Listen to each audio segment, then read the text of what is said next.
Hi, I'm Dave Celone, the Director of Development and Community Relations at West Central Behavioral Health. We're a nonprofit behavioral health center serving the Upper Valley and Sullivan County regions of New Hampshire and Vermont. I'd like to introduce you to Melanie Huang, who will ask questions of Pete and Ruth Bleyler about their decision to include West Central in their estate plans.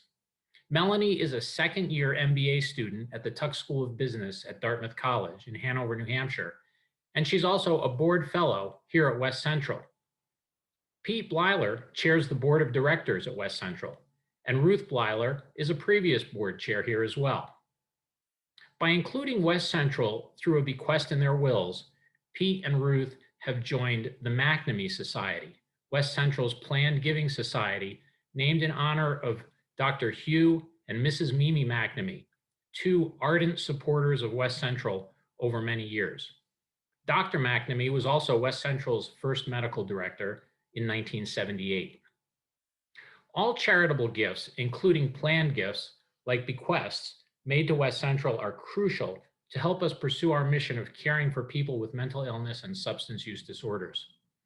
Our primary revenue source, Medicaid, only covers about 73% of the actual cost of delivering behavioral health care to patients in our community. These patients are among the most vulnerable and at risk of our friends and neighbors. We're fortunate to have such passionate volunteers and leadership donors like Pete and Ruth Bleyler, who give generously of their time and financial resources. Making a planned gift to West Central is easy to do, and with Melanie's guidance, Pete and Ruth will explain to us why they chose to do so and how straightforward it can be. I hope you'll consider including West Central in your will. Please contact the Development Office by visiting our website at wcbh.org to read our donate page for more information. Now, I'd like to welcome Melanie, Pete, and Ruth. Thank you, Dave, and welcome, Ruth and Pete. How did you get involved with West Central and when? We have three daughters. Tracy, our oldest, has special needs, including a mental illness.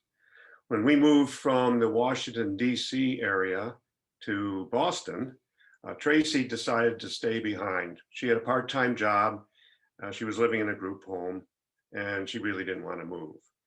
But then a few years later, when we moved to the Upper Valley and both Ruth and I retired, by this time, Tracy's sisters had moved out of the Washington area, and Tracy had no close family there. So we talked to Tracy about moving her up here, and she finally agreed. But before we did that, Ruth, who is the real advocate for Tracy in this period of time, sought out where and how Tracy could get support. Because while she was relatively independent, she really needed supports, particularly in mental health. So one of the places she contacted was West Central. And she met a man named Bud Ross, who met with Ruth and said, Tracy will be covered by West Central from the day she moves here. So she moved up, and this was in 2001.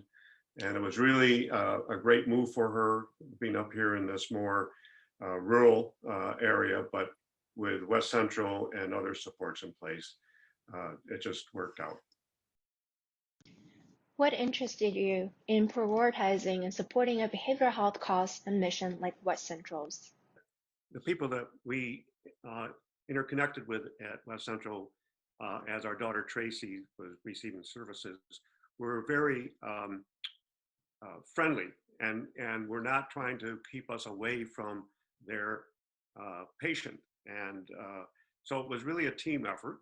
Mm-hmm. And we would oftentimes when Tracy would meet with her psychiatrist, and with Tracy's permission, one or both of us would attend her sessions as well. So we really got to know West Central and could see how they work in action, dealing with our daughter. And our daughter Tracy loved West Central. She looked forward to always coming to meetings, which is not always true of people with mental health issues, but Tracy really did. So we really got to know West Central and the people that were dealing with our daughter. Mm-hmm. What did you enjoy the most being the chair of the board at West Central?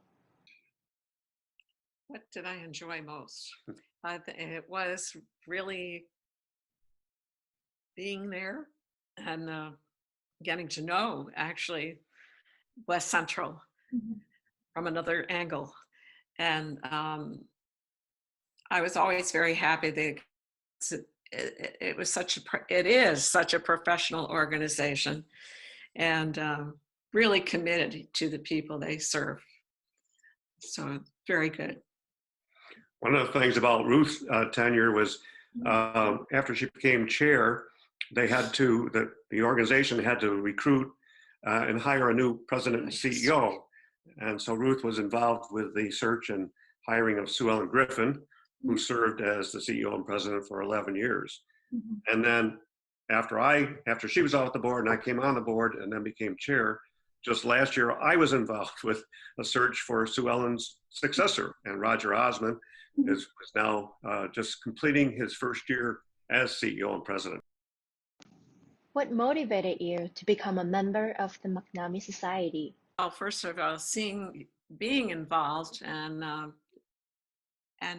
getting to know West Central and the people there and the caring and professional, they were just wonderful. It contrasted to services that she had where we came from before. So yeah, really, very much so. So I was very anxious to support West Central and got very involved in terms of, moving on to the state legislature after that. But that, and always West Central was part of it. I think it's also important to say that most nonprofit organizations expect their board members to financially support the organization to the extent that they're able to. And so we've always followed that principle on any boards that we've served on. And then as we see the difficult financial position for a mental health agency, as you outlined in your introduction, with Medicaid's reimbursement rates being much lower than Medicare or insurance coverage, there's a great need for outside revenue, whether it is from grants from institutions or from communities we serve, but also from individuals. And so we have felt an obligation and a desire to help in that effort. What are some of the most memorable moments your involvement and support of West Central has had on others? For me, anyway, the whole search process that we went through last year in finding Sue Ellen's replacement and Roger Osmond, it was a very interesting experience, time-consuming, and the whole board came together, and particularly the search committee. It was just a bonding experience, and then a successful conclusion to the search because we hired the right person. Can you share any words of wisdom with people who are considering making a planned gift to West Central? Is it easy to do? Yes, certainly it's quite easy to do this. It's easier, of course, if you have your own attorney who's working with you on your will or estate plan. Or you can, of course, contact the development director at West Central, and West Central will be happy to work with you doing that. Thank you, Pete and Ruth, for your many contributions to our cause to help people with mental illness and substance use disorders. And thank you, Melanie, for exploring with Pete and Ruth their decision to make a planned gift to West Central Behavioral Health. While there are many options to leave all or a portion of your estate to help West Central pursue its nonprofit mission, none are as straightforward as making a bequest in your will. I encourage you to join the MacNamee Society, just like Pete and Ruth have done. If you have any questions, please contact West Central's Development Office. Our contact information is online at wcbh.org on our donate page, or you can call us at our development office at 603-448-0126. Thank you, and please accept our wishes for good health and good mental health from everyone at West Central Behavioral Health.